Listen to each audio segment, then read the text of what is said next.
So next we are going to discuss about the Dijkstra algorithm. It is basically used to find the shortest path. ठीक है, इसको हम one two all shortest path problem भी कहते हैं।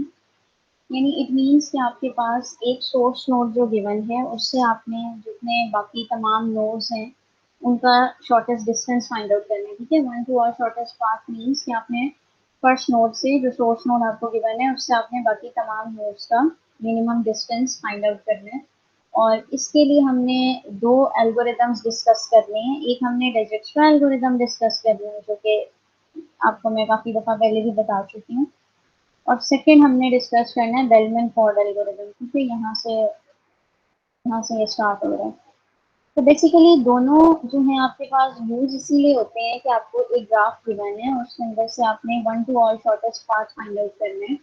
Means कि एक नोड से, एक सोर्स नोड से बाकी तमाम नोड्स का। ठीक है, सबसे पहले मैं आपको इसकी जो वर्किंग है ना, जो मेथड है वो कुछ बता देती हूँ, फिर ये जो थ्योरी है इसको रीड कर लेंगे। जैसे लेट सपोज आपके पास ये ग्राफ गिवन है। ठीक है, इसमें से आपने शॉर्टेस्ट पाथ फाइंड आउट करना है और आपके पास जो सोर्स नोड है दैट इज 1। इनिशियली हमने क्या करना होता है कि इसके अंदर दो मेन चीजें हैं। हमने हर नोड का डिस्टेंस देखना है एक तो, और उसका स्टेटस देखना है। ठीक है, डिस्टेंस मीन्स कि उसका सोर्स नोड से क्या डिस्टेंस है। सोर्स नोड इस केस में क्या है, 1 है। ठीक है, और स्टेटस क्या है कि जो हमने डिस्टेंस इसको असाइन कर दिया है वो परमानेंट डिस्टेंस है, यानी यही रहेगा, या टेम्परेरी डिस्टेंस है। ठीक है, स्टेटस बेसिकली ये होता है। तो इनिशियली ये जो सोर्स नोड है 1, इसका अपने ही से डिस्टेंस तो 0 बनेगा ना, तो इसलिए हमने इसको 0 डिस्टेंस कह दिया, और कॉमा के बाद हमने यानी डिस्टेंस लिखना होता है, कॉमा, और फिर इसका स्टेटस लिखना है। और इसका तो डिस्टेंस चेंज नहीं होने वाला ना, तो इसको इसलिए हमने इनिशियली ये वैल्यूज असाइन कर दी कि इसका डिस्टेंस अपने से ही, इसका डिस्टेंस 0 है, और इसका जो स्टेटस है ना इस दैट इज परमानेंट, कि ये जो डिस्टेंस है 0 ये इन नेक्स्ट स्टेप्स चेंज नहीं होगा। ठीक है, बाकी जो आपके पास नोड्स हैं सबको आपने, क्योंकि बाकी नोड्स का डिस्टेंस जैसे जैसे हम आगे मूव करेंगे तो हमने वैसे वैसे फाइंड आउट करना है। तो इसलिए इनिशियली उसको हमने इंफिनिटी असाइन कर दिया उसका डिस्टेंस, और उसका जो स्टेटस है वो हमने टेम्परेरी रख दिया। ठीक है, इसी तरह यहाँ पे भी इंफिनिटी और डिस्टेंस टेम्परेरी, हर नोड का आपने यही करना है।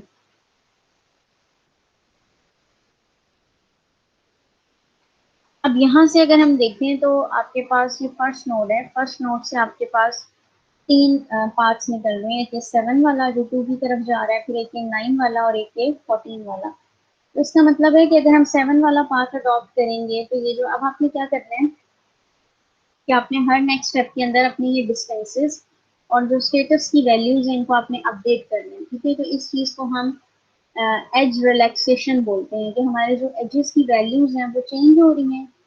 ठीक है, एज रिलैक्सेशन इस प्रोसेस को हम बोलेंगे। ये आपके इधर टेक्स्ट में ना डिफाइन हुआ है, यहाँ पे नेक्स्ट स्लाइड में देखें। एज रिलैक्सेशन का मतलब ये है कि हर स्टेप में जो आपकी डिस्टेंसेस अपडेट हो रहे हैं ना, आपके डिस्टेंस की वैल्यू सोर्स नोड से, उस को हम कहते हैं एज रिलैक्सेशन। ठीक है, अब आप यहाँ पे देख सकते हैं कि 1 से 2 तक आने में आपका डिस्टेंस लगा है 7, और स्टेटस अभी टेम्परेरी ही है क्योंकि हमें नहीं पता कि हमने यही वाला पाथ अडॉप्ट करना है या नहीं।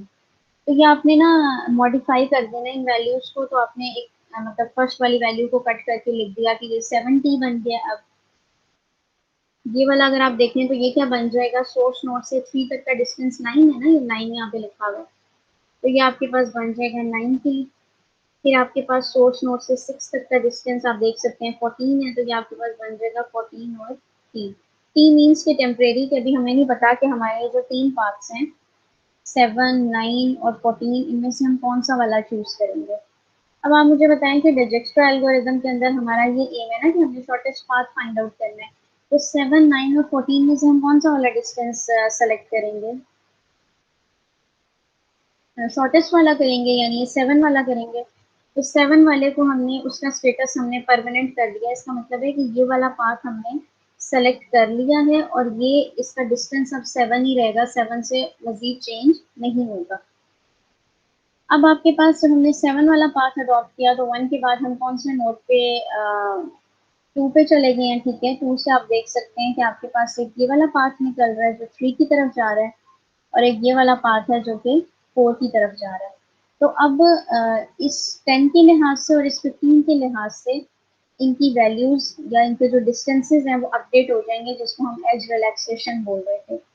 अब 2 वाला जो है वो आपके पास 10 मतलब 2 से 3 तक जाने में 10 डिस्टेंस लग रहा है, लेकिन ये जो एल्गोरिदम है ये बेसिकली सोर्स नोड से डिस्टेंस फाइंड आउट कर रहा होता है। तो सोर्स नोड से अगर हम देखें तो हमारे पास क्या बन रहा है, 7 + 10 बन रहा है, यानी कि 17 बन रहा है। तो इसका जो डिस्टेंस है वो अपडेट होके हो जाएगा 17 और टेम्परेरी, ठीक है, यानी हमने सोर्स नोड से डिस्टेंस देखना है। और जो फोर्थ वाले नोड की तरफ आपका पाथ जा रहा था ना, उसका डिस्टेंस अपडेट होके क्या हो जाएगा आपके पास, ये देखिए 15, मतलब अगर हम ये फोर्थ वाला नोड है इसका डिस्टेंस सोर्स नोड से ले रहे हैं, लाइक 7 + 15, तो 7 + 15 क्या हो जाता है 22, तो ये हो जाएगा 22 और t। तो 17 और 22 और t में से हम कौन सा वाला डिस्टेंस कैलकुलेट करेंगे। मेरे ख्याल में ये स्लाइड से आपको बताती हूँ, ज़्यादा क्लियर होगा।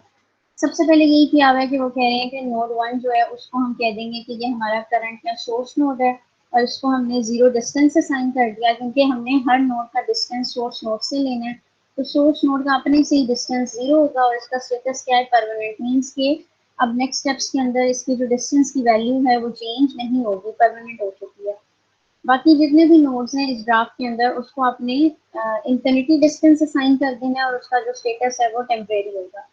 फिर आपने नेक्स्ट स्टेप्स में इसके अंदर एज रिलैक्सेशन परफॉर्म करनी है, मीन्स के वो जो वैल्यूज अपडेट हो रही है ना आपके पास एजेस की, वो करनी है। तो यहाँ पे देखिए जब हम नेक्स्ट स्टेप में आए तो आपके पास सोर्स नोड से 2 तक आने में 7 डिस्टेंस लग रहा है। तो यहाँ पे देखिए ये क्या किया हुआ है, सोर्स नोड से हम 2 पे आ रहे हैं ना, तो एक डिस्टेंस हमारे पास लग रहा है 7। इंफिनिटी क्यों लिखा हुआ है, जो ऑलरेडी एग्जिस्टिंग डिस्टेंस था ना उस नोड के ऊपर वो लिखा हुआ है। तो ऑलरेडी एग्जिस्टिंग उसके ऊपर इंफिनिटी था, लेकिन जब हम सोर्स नोड से 2 की तरफ आए तो 7 डिस्टेंस लग रहा है। तो ये ओवरऑल इसमें से हमने रजिस्ट्रा में हमने हर स्टेप के अंदर मिनिमम डिस्टेंस लेना होता है। तो इंफिनिटी और 7 में से मिनिमम डिस्टेंस क्या होगा, 7 होगा, इसलिए यहाँ पे हमने 17 लिख दिया। फिर सेम इसी तरह जब हम इस वाले पे गए, ये जो है आपका, इधर क्या होगा कि ऑलरेडी एग्जिस्टिंग डिस्टेंस इंफिनिटी था और सोर्स नोड से इसका डिस्टेंस क्या बन रहा है, 9 बन रहा है। तो इसमें से हमने मिनिमम वाला चूज किया तो वो 9 है, तो वो हमने 90 लिख दिया। सेम इसी तरह यहाँ पे क्या हो जाएगा, 14t हो जाएगा कि आपके पास इंफिनिटी पहले से पड़ा हुआ है और 14 जो सोर्स नोड से जहाँ तक आने में लग रहा है वो आपके पास 14 हो गया। अब आपके पास ये 3 डिस्टेंसेस आए हैं, इन तीनों के अंदर से भी आपने मिनिमम वाला चूज करना है। वो जैसे यहाँ पे इन्होंने लिखा हुआ है, among the 2, 3 and 6 node 2 has the smallest distance value. ठीक है, यू कैन सी हियर कि आपके पास जो नोड 2 है उसमें स्मॉलेस्ट डिस्टेंस आ रहा है। तो इसमें आपने 2 का जो स्टेटस है ना उसको परमानेंट कर देना है और ये 7p बन जाएगा, जबकि बाकी जो 3 और 6 नोड्स हैं उनका डिस्टेंस, उनका जो स्टेटस है वो टेम्परेरी ही रहेगा। अब इसका मतलब है हम नोड 2 पे आ गए हैं और नोड 2 से आगे हमने फॉरवर्ड आगे जाना है।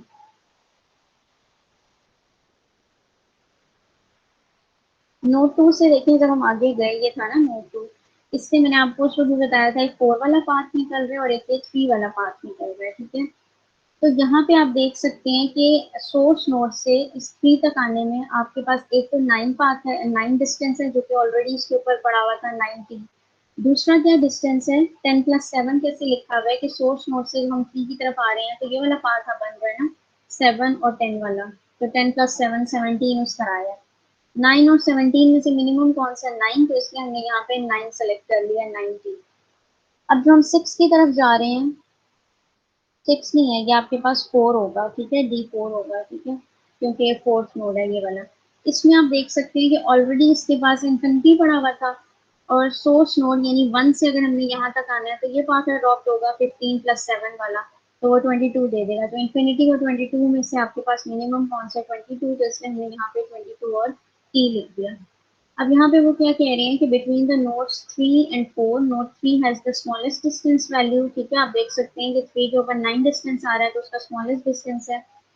तो इसलिए नोड 3 का आपने स्टेटस चेंज कर देना है परमानेंट, जबकि बाकियों का स्टेटस टेम्परेरी ही रहेगा। अब नोड 3 जो है वो आपका करंट नोड बन जाएगा, यानी जो मिनिमम डिस्टेंस वाला आप चूज करेंगे ना उसका स्टेटस भी आपने परमानेंट कर देना है।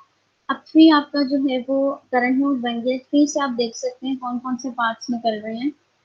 ये देखिए एक ये निकल रहा है जो 6 की तरफ जा रहा है और एक ये है जो कि 4 की तरफ जा रहा है। तो यहाँ पे 6 में ऑलरेडी क्या हमारे पास पड़ा हुआ था 14 पड़ा हुआ था, ठीक है। तो यहाँ पे हम देख सकते हैं कि एक तो 14 था जो पहले से हमारे पास इधर एग्जिस्ट कर रहा था। दूसरा अगर हम सोर्स नोड से 6 तक का डिस्टेंस देखें ना तो ये भी बनता है 9 + 2 यानी कि 11। तो वो इधर लिखा हुआ है। अब इन दोनों में से मिनिमम कौन सा वाला है? 11 है, तो इसलिए हमने 11 वाला चूज कर लिया। दूसरा 3 से कौन सा पाथ आपके पास एक्सपेक्ट हो रहा है? ये 4th वन, ठीक है। तो हमने 4th का डिस्टेंस फाइंड आउट करना है। इसमें पहले से क्या आपके पास क्या डिस्टेंस की वैल्यू थी? 22 थी, तो हमने 22 लिखा। दूसरी क्या डिस्टेंस की वैल्यू होगी जो सोर्स नोड से आपके पास दूसरा डिस्टेंस बन रहा है? अब सोर्स नोड से देखिए आपके पास ये हम 3 से ऑनवर्ड्स आगे मूव कर रहे थे ना, तो 3 पे पहले से ही 9 एग्जिस्ट कर रहा है। 3 से 4 तक जाने में 9 प्लस दिस 11 जो इसके ऊपर कॉस्ट लिखी हुई है वो होगा ना, 9 + 11 20, तो वो एक 20 लिखा हुआ है। तो एक 22 वो जो पहले से एग्जिस्ट कर रहा था, और एक अब 3 से उधर 4 तक आने में कौन सा लगेगा? और बेसिकली हम सोर्स नोड से डिस्टेंस फाइंड आउट कर रहे होते हैं, इसीलिए हम जो इसके ऊपर डिस्टेंस लिखा है ना उसमें नेक्स्ट जिस एज के थ्रू हम 4 पे जा रहे हैं वो वाला ऐड करेंगे डिस्टेंस, ठीक है। तो एक 22 आ रहा है और एक 20 आ रहा है। इसमें से आपके पास मिनिमम कौन सा 20 वाला है, तो वो हमने इसलिए इसकी वैल्यू अपडेट करके 20t कर दी। जब भी कोई इससे मिनिमम वैल्यू हमें फाइंड आउट होगी तो हमने अपडेट करना है, अदरवाइज अपडेट नहीं करना। अब इसमें से आप देख सकते हैं वो कह रहे हैं कि जो नोड 6 है उसका स्मॉलेस्ट डिस्टेंस है, तो उसका आपने स्टेटस चेंज करके परमानेंट कर देना है। और अब नोड 6 जो है वो आपका करंट नोड हो गया।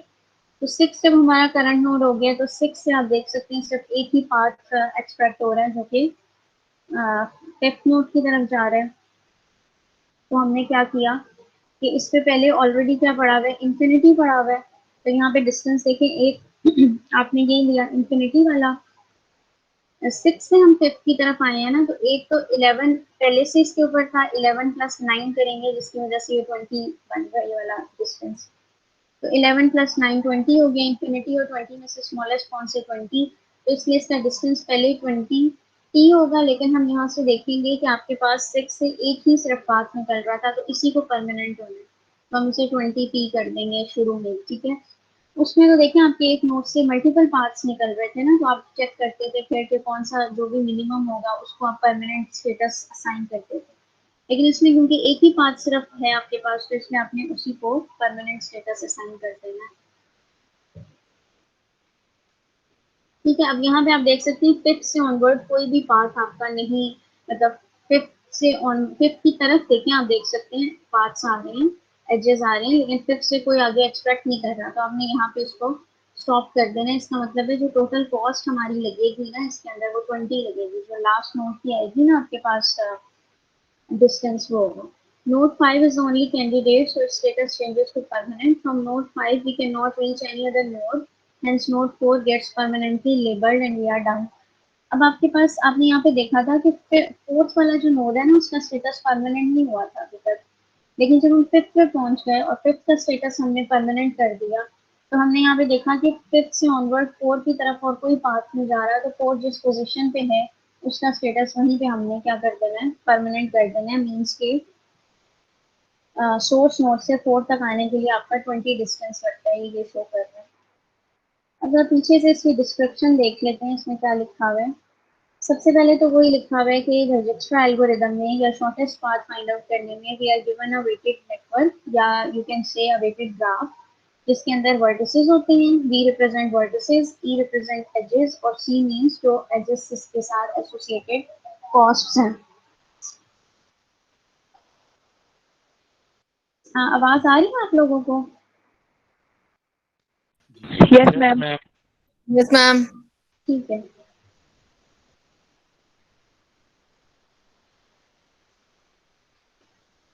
अच्छा, यहाँ पे हम थे कि आपके पास एजेस, वर्टिसेस और ग्राफ्स आपको गिवन होंगे एक ग्राफ के, ठीक है।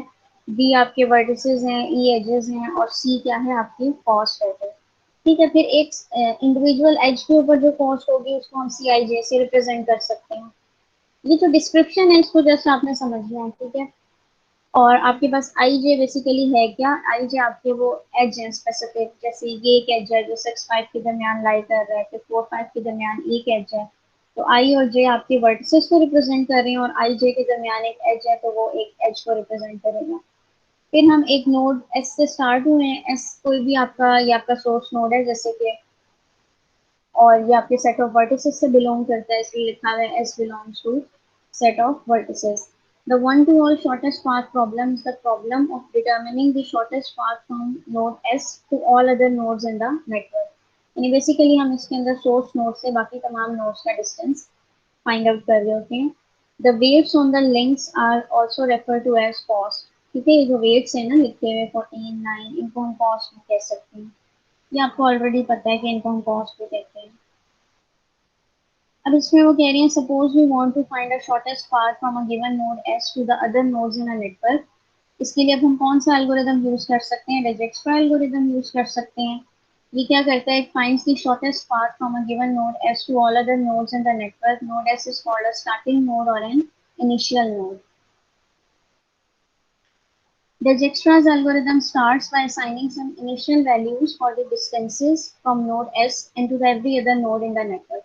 जैसे हमने देखा था ना कि इनिशियली उसने सोर्स नोड को डिस्टेंस 0 असाइन किया था, बाकी सबको इंफिनिटी असाइन किया था। तो इसी तरह वो कह रहे हैं कि डिजक्स्ट्रा एल्गोरिदम कुछ इनिशियल वैल्यूज हर नोड को असाइन करेगा उस नेटवर्क में। इट ऑपरेट्स इन स्टेप्स, यानी ये स्टेप्स में एग्जीक्यूट होगा ये algorithm, where at each step the algorithm improves the distance values। फिर हमने ये भी देखा था कि हर स्टेप के बाद आपकी डिस्टेंस की वैल्यू अपडेट हो रही थी। ठीक है, जिसको हम एज रिलैक्सेशन भी बोलते हैं, वो काम इसके अंदर होता है। At each step the shortest distance from node S to another node is determined। दूसरी चीज हमने ये भी देखी थी कि हर स्टेप के अंदर भी हम क्या कर रहे थे कि हम उस वाले नोड की तरफ जा रहे थे जिसके थ्रू शॉर्टेस्ट डिस्टेंस या मिनिमम कॉस्ट लग रही थी आपके पास। ये आपकी जनरल डिस्क्रिप्शन थी कि जनरली आपका जो एल्गोरिदम है शॉर्टेस्ट पाथ फाइंड आउट करने के लिए ये किस तरह से वर्क कर रहा होता है। ये अब इसकी थोड़ी सी फॉर्मल डिस्क्रिप्शन है। फॉर्मल डिस्क्रिप्शन मीन्स कि जो इसके अंदर मैथमेटिकल फॉर्मूलाज यूज होंगे उनके respective. The algorithm कैरेक्टराइजेस each node bye it's state. ठीक है, स्टेट आपके पास एक नोड की क्या है, स्टेट में आपकी दो चीजें आ जाती हैं, उसकी डिस्टेंस की वैल्यू और स्टेटस लेबल। ये मैं आपको पहले ही बता चुकी हूँ। डिस्टेंस वैल्यू तो आपको पता है कि जो डिस्टेंस होगा, स्टेटस मीन्स कि आपका परमानेंट है या टेम्परेरी है। Distance value of a node is a scalar representing an estimate of its distance from node S। ठीक है, ये एक स्केलर वैल्यू होगी, ये जैसे आपको पता है डिस्टेंस होती है। Status label is an attribute specifying whether the distance value of a node is equal to the shortest distance or not। यानी अगर वो इक्वल होगी शॉर्टेस्ट डिस्टेंस के तब हम उसे परमानेंट कर देंगे, अदरवाइज वो टेम्परेरी ही रहेगा। तो बेसिकली जो स्टेटस लेबल है इट इज एन एट्रीब्यूट जो कि हमें ये बता रहा है कि आपके जो भी नोड्स हैं उनकी डिस्टेंस की वैल्यू जो है वो शॉर्टेस्ट है कि नहीं। शॉर्टेस्ट है तो हम परमानेंट कर रहे हैं, अदरवाइज वो टेम्परेरी ही रहेगा। Status level of a node is permanent if it is distance is equal to the shortest distance from node। ठीक है, वही बात होगी जो मैंने भी बताई है। Otherwise, the status label is temporary। The algorithm maintains and step by step updates the states of the node। At each step, one node is designated as the current। ये जैसे आप देख रहे थे कि जैसे जैसे हम फॉरवर्ड मूव कर रहे थे, तब आप जैसे 1 के बाद आप 2 नोड पे गए हैं तो 2 करंट नोड बन गया था। उसके बाद आपने जब नेक्स्ट नोड्स पे जाना है तो आपकी जो डिस्टेंसेस की वैल्यूज और आपके स्टेटस की वैल्यूज अपडेट हो रही थी। ठीक है, स्टेट्स की वैल्यूज भी अपडेट हो रही थी। इसमें अब जो हम नहीं लिख रहे थे, ये देखिए यहाँ पे जो हम लिख रहे थे डिस्टेंस D2 D3 D6, उसको जनरली रिप्रेजेंट किया हुआ है DL से, और L मींस जितने नंबर ऑफ आपके नोड्स हैं। तो वही लिखा हुआ है DL denotes the distance value of a node L, यानी जिस भी नोड पे अभी हम करंटली हैं उसका डिस्टेंस। और POT denotes the status level of a node. Cij is the cost of link. Link means कि वही edge. The state of a node L is the ordered pair of its distance DL and its status label। एक individually node का अगर हमने state बताना है तो उसके अंदर हम उसका डिस्टेंस भी बता रहे हैं और उसका स्टेटस लेबल यानी परमानेंट है वो या टेम्परेरी है वो भी बता रहे हैं। इनिशियलाइजेशन, अब एल्गोरिदम के स्टेप्स बताए हुए हैं, वही चीज है कि सबसे पहले आपने सोर्स नोड को 0 डिस्टेंस असाइन करना है और उसका लेबल आपने कर देना है परमानेंट, बाकी सबको आपने इंफिनिटी असाइन करना है और उसका लेबल आपने कर देना है टेम्परेरी। फिर सोर्स नोड आपका क्या होगा, करंट नोड होगा। उसके बाद आपने क्या करना है कि आपने वो set of nodes find out, जिस करंट नोड की है ना, हमने जिस देखा था ये करंट नोड है, इससे कितने एजेस निकल रहे हैं, तो उसको इन दोनों नोड्स को वो कह रहे हैं जे सेट में इंक्लूड करना है। Find the set J of nodes with temporary labels that can be reached from the current node I। उसकी आपने डिस्टेंस की वैल्यूज अपडेट करनी है जैसे कि हम कर रहे थे। और अपडेट किस तरह करनी है, जैसे ये दो है ना, तो इसमें से मिनिमम वाला चूज करना है जो उधर था। एक तो dj क्या चीज है कि जो उस नोड के ऊपर डिस्टेंस लिखा हुआ था, और dj प्लस cij में क्या चीज है कि आपके पास उस नोड पे जो डिस्टेंस लिखा हुआ था प्लस जो हम वो पाथ अडॉप्ट करके आ रहे हैं, वो हम प्लस करके नहीं जो लिख रहे थे वो चीज है। सी आई जे क्या है, कॉस्ट ऑफ द लिंक, या लिंक को आप एच भी कह सकते हैं। फिर आपने क्या करना है, determine a node J that has the smallest distance. वो वाला नोड आपने सेलेक्ट करना है, करंट के बाद वो वाला सिलेक्ट करना है जिसका डिस्टेंस स्मॉलेस्ट होगा। यहाँ पे यही चीज डिफाइन की हुई है, और स्मॉलेस्ट डिस्टेंस वाले को फिर डी जे स्टैरिक से रिप्रेजेंट कर रहे हैं। Change the label of the node JSteric to permanent and designate this node as the current node। फिर आपके पास जब वो मिनिमम नोड आप फाइंड आउट हो जाएगा कि कौन सा वाला है, तो आपने उसका स्टेटस परमानेंट कर देना है और वो अब आपका करंट नोड होगा। यानी नेक्स्ट जब आपने उसको फर्दर आगे सॉल्व करना है तो उस नोड के रिस्पेक्टिव आपने उसको सॉल्व करना है। टर्मिनेशन स्टेप कब आता है, यानी कब हमने ये एल्गोरिदम स्टॉप करना है। इफ ऑल द नोड्स, ये दो इसके अंदर कंडीशंस हैं। If all the nodes that can be reached from node S have been permanently labelled then stop. If we cannot reach any temporary labeled node from the current node, then the temporary labels become permanent। यानी एक तो वो चीज हो गई ना first one कि आपके सारे नोड्स हम रीच कर चुके हैं, उनका स्टेटस भी परमानेंट हो चुका है, तो आपको पता है कि अब इसमें स्टॉप कर जाना है इस एल्गोरिदम में। दूसरी चीज क्या है जो भी हमारे वाले ग्राफ में केस था, यानी कि आपके पास जैसे हम फिफ्थ पे पहुंचे थे, यहाँ पे ये लास्ट तक अगर मैं दिखाऊं आपको, जहाँ हम फिफ्थ पे गए थे तो इसका स्टेटस हो गया था 20 और 3। ठीक है, 20 और 3 हो गया था। लेकिन फिफ्थ के बाद फोर पे जाने का कोई वे नहीं था। ठीक है, आप एज की डायरेक्शन देख सकती हैं, फोर से फिफ्थ पे जा रहा है, फिफ्थ से फोर पे कोई नहीं जा रहा। तो फोर की जो भी वैल्यू इधर एग्जिस्ट कर रही थी ना, जैसे 22, हमने उसी को वहां पे परमानेंट कर दिया उसका लेवल। सेकंड जो लास्ट हम ये एल्गोरिदम डिस्कस करने लगे हैं, that is bellman Ford algorithm. ये भी आपके पास यूज होता है शॉर्टेस्ट डिस्टेंस फाइंड आउट करने के लिए, और वही one two all shortest path के लिए। ठीक है, इसको हम अप्लाई कर सकते हैं on weighted directed graph. Weighted directed graph again वो ग्राफ जिसकी एजेस की डायरेक्शन है और उसके साथ कोई वेट एसोसिएटेड है। दूसरी थर्ड चीज क्या है कि आपने जैसे देखा था डिजिक्स्ट्रा एल्गोरिदम में, जो आपको वेट्स गिवन होते हैं ना, उसमें पॉजिटिव गिवन होते हैं। नेगेटिव वेट्स के ऊपर आप डिजिक्स्ट्रा एल्गोरिदम को अप्लाई नहीं कर सकते। लेकिन जो आपके पास बेलमैन फोर्ड एल्गोरिदम है, it can also be applied on negative weights. ठीक है, ठीक है, नेगेटिव वेट्स पे हम नहीं अप्लाई कर सकते इसको, डिजिक्स्ट्रा एल्गोरिदम को, जबकि बेलमैन फोर्ड एल्गोरिदम को हम नेगेटिव वेट्स का अगर हमें ग्राफ गिवन है तो उस पर अप्लाई कर सकते हैं। इसके अलावा ये आपके पास डिजिक्स्ट्रा में ग्रीडी अप्रोच यूज हो रही होती है, जबकि जो आपके पास बेलमैन फोर्ड एल्गोरिदम है इसके अंदर डायनामिक प्रोग्रामिंग की बेस पे ये वर्क कर रहा होता है। यानी वही कि कुछ इनिशियल सॉल्यूशंस को हम स्टोर कर देते हैं, और जब हमें नेक्स्ट स्टेप्स में उन सॉल्यूशंस की जरूरत पड़ती है तो हम उसको वहीं से गेट कर सकते हैं। ठीक है, जो ये कुछ इनके अंदर सिमिलैरिटीज और डिफरेंसेस हैं डिजिक्स्ट्रा एल्गोरिदम में और बेलमैन फोर्ड एल्गोरिदम में। अब ये फर्ज करें आपको एक ग्राफ गिवन है जिसके अंदर आपके पास ये 1 2 3 4 5 वर्टिसेस हैं और ये बाकी एजेस हैं। इनके अंदर आप देख सकते हैं नेगेटिव वेट्स भी इंक्लूड हैं, तो यहाँ से आपको पता चल जाएगा कि इसके ऊपर हम डिजिक्स्ट्रा एल्गोरिदम अप्लाई नहीं कर सकते। अब ये किस तरह से सॉल्व होता है, इसमें सबसे पहले तो हम देखते हैं कि नंबर ऑफ एजेस कौन कौन से हैं। तो यहाँ पे आप देख सकते हैं एजेस, एक ये 1 3 एज है, फिर 1 2 है, 2 4 है, 4 5, 3 5, फिर 3 2, फिर 3 4 एंड देन 3 5। ठीक है, तो ये 7 एजेस यहाँ पे लिखे हुए हैं। ये समझ आ रही है ना किस तरह लिखते हैं, यानी जिन दो नोड्स के दरमियान एक एज एग्जिस्ट कर रहा है उसको in the form of ordered pairs हमने लिख दिया। उसके बाद हमने ये चेक करना है कि इसके अंदर एज रिलैक्सेशन मीन्स के जो वेट की वैल्यूज है ना जिसके ऊपर, वो कितनी दफा मॉडिफाई होंगी, यानी कितनी पॉसिबिलिटीज हैं कि कितनी दफा, जैसे आपके पास डिजेक्स्ट्रा में एज रिलैक्सेशन क्या थी, ये जो एच की वैल्यूज नहीं मॉडिफाई हो रही थी बार बार, जैसे ये 14 थी पहले, फिर ये 11 हो गई थी, ठीक है। इसी तरह इसके अंदर आपने देखना है कि आपकी मैक्सिमम क्या लिमिट है, कितनी दफा हम एज रिलैक्सेशन इसके ऊपर परफॉर्म कर सकते हैं। तो वो जितने नंबर ऑफ एजेस आपको गिवन है उसमें से आपने -1 करना है, तो 6 टाइम्स उसके ऊपर हम एज रिलैक्सेशन परफॉर्म कर सकते हैं। अब करना किस तरह है कि सबसे पहले आपने क्या करना है कि जो आपके पास फर्स्ट नोड गिवन है ना, इसको तो आपने जीरो ही डिस्टेंस असाइन कर दिया और बाकियों को आपने इंफिनिटी डिस्टेंस असाइन कर देना है, ठीक है। सोर्स नोड का अपने से ही डिस्टेंस जीरो है और बाकी अभी हमें नहीं पता, तो इसलिए हमने इंफिनिटी असाइन कर दिया। अब आपने बारी बारी इन एजेस को देखना है और इनकी डिस्टेंसेस को अपडेट करना है। सबसे पहले कौन सा एज आ रहा है, 1 3 आ रहा है, तो 1 3 एज का डिस्टेंस यानी 1 से 3 तक आने में कितना डिस्टेंस लग रहा है, ये वाला डिस्टेंस लग रहा है जो इसकी कॉस्ट पे लिखा हुआ है, तो इसकी वैल्यू अपडेट हो गई, क्या हो गई, 5 हो गई। नेक्स्ट एज क्या है हमारे पास, 1 2 है, तो 1 से 2 तक एज में आने में इसकी वैल्यू क्या हो जाएगी,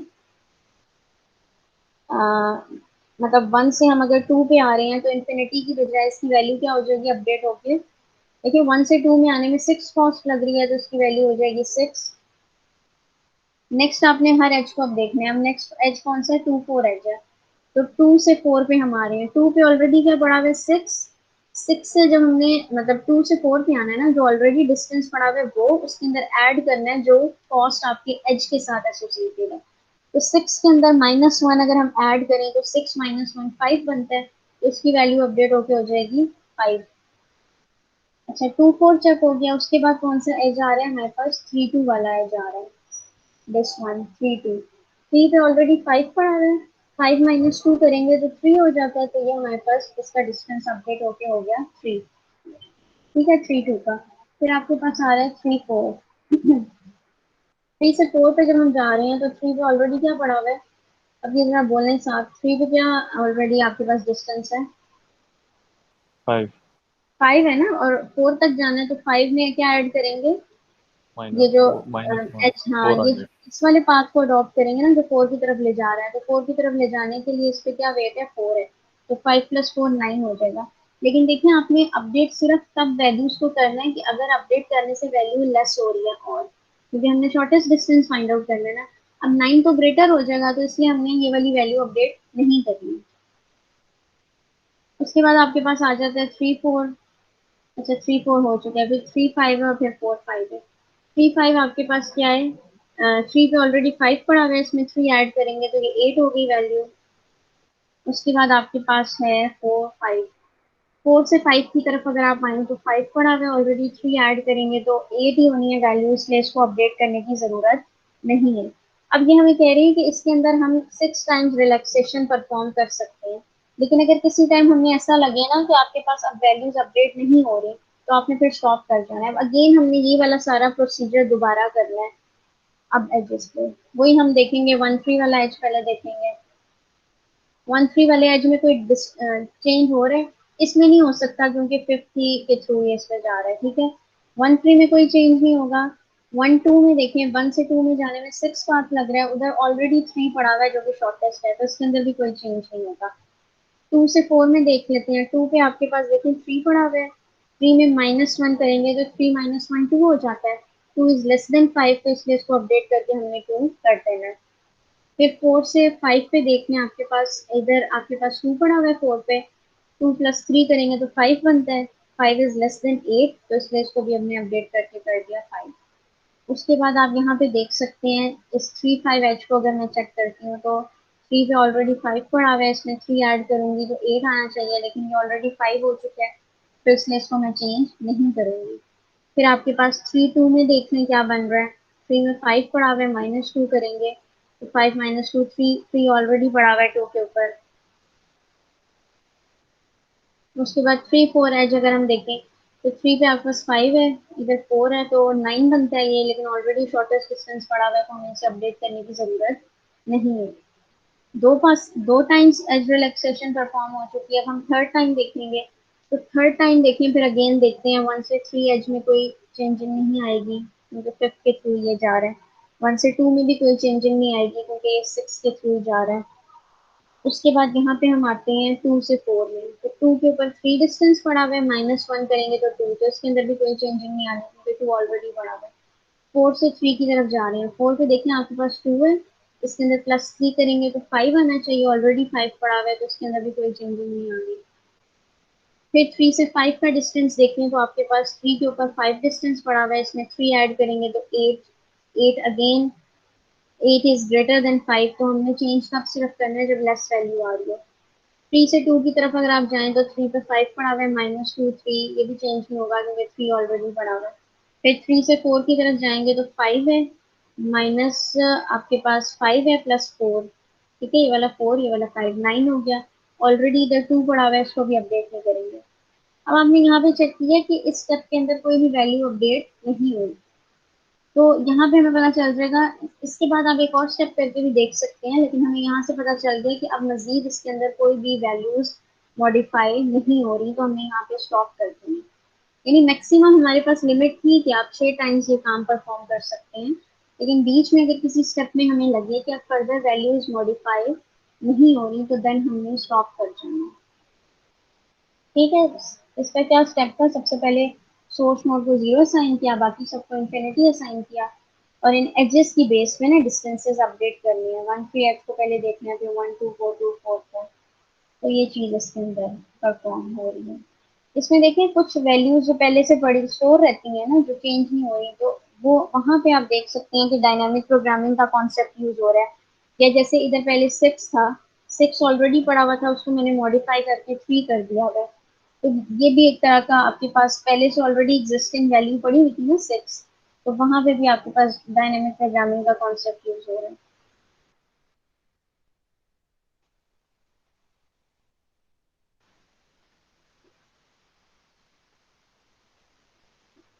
नेक्स्ट क्लास में भी एक क्विज होगा, ठीक है, वेनेसडे वाली क्लास में भी एक क्विज होगा, और एक जो मेकअप क्लास अरेंज करेंगे ना, वो मैं नेक्स्ट में फिर बता दूंगी किस दिन करनी है, उसमें भी क्विज होगा। तो जो अभी आपकी क्लास होगी ना, उसके अंदर ये जो हमने आज चीजें पढ़ी है ना, इनमें से क्विज होगा। मैम 5 नहीं हो जाएंगे फिर क्विज?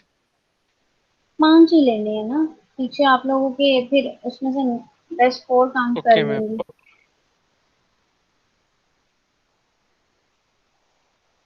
अच्छा, अनीता थी ना प्रेजेंट,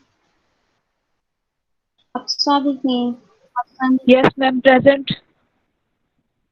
नमान, Present, ma'am.